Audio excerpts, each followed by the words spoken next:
Quick commerce sector की company Zepto अब एक पब्लिक लिमिटेड कंपनी बन गई है। रेगुलेटरी फाइलिंग के अनुसार इसका नाम ज़ेप्टो लिमिटेड हो गया है क्योंकि शेयरधारकों ने इस स्पेशल रेजोल्यूशन को मंजूरी दे दी है।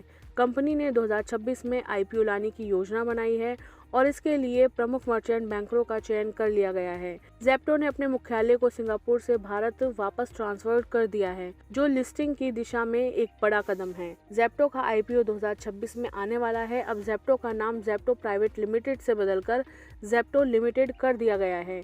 ज़ेप्टो ने अपने आईपीओ के लिए Goldman Sachs, Morgan Stanley, JM financial जैसे इन्वेस्टर बैंकों को मर्चेंट बैंकर के तौर पर चुना है।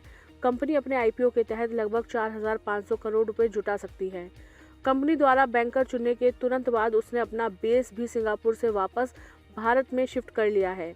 इससे पता चलता है कि ज़ेप्टो पिछले कुछ महीनों से पब्लिक होने की तैयारी कर रही है। पहले ज़ेप्टो 2025 में लिस्ट होने की सोच रही थी, लेकिन फिर उसने प्लान को कुछ महीने आगे बढ़ा दिया। इसके बजाय $7 अरब की वैल्यूएशन पर $45 करोड़ जुटाए। खबरों की माने तो कंपनी जल्द ही कैपिटल मार्केट रेगुलेटर सेबी के पास आईपीओ के लिए ड्राफ्ट पेपर जमा करेगी। ज़ेप्टो का मुकाबला मुख्य रूप से स्विगी के इंस्टामार्ट और एटर्नल के ब्लिंकिट से है। क्विक कॉमर्स सेक्टर में कंपटीशन तेज हो गया है। स्विगी नवंबर 2024 में शेयर बाजार में लिस्ट हुई थी। इसका 11,327 करोड़ रुपए का आईपीओ 3.5 गुना भरा था। अब स्विगी क्यूआईपी के जरिए 10,000 करोड़ रुपए जुटा रही है। एटर्नल जुलाई 2021 में शेयर बाजार में लिस्ट हुई थी। इसका 9,375 करोड़ रुपए का आईपीओ 38 गुना सब्सक्राइब हुआ था। एटर्नल भी क्यूआईपी के जरिए 8 करोड़ रुपए जुटा चुकी है। लगातार फंड जुटाने से पता चलता है कि इस सेक्टर में कैश की खपत कितनी ज्यादा है।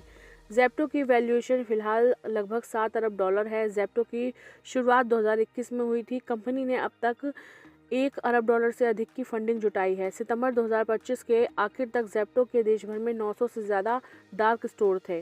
ज़ेप्टो का पब्लिक कंपनी बनना और भारत में बेस शिफ्ट करना पूंजी बाजार में प्रवेश की गंभीर तैयारी है। हालांकि कंपनी का मुकाबला स्विगी के इंस्टामार्ट और ब्लिंकिट जैसे मजबूत खिलाड़ियों से है। ये सेक्टर कंपटीशन और हाई कैश कंजम्पशन के लिए जाना जाता है। ज़ेप्टो को बाजार में उतरने से पहले अपनी मजबूत वैल्यूएशन और डार्क स्टोर के बड़े नेटवर्क का लाभ उठाना होगा ताकि वह निवेशकों के लिए आकर्षक बन सके और उन्हें फायदा दे सके।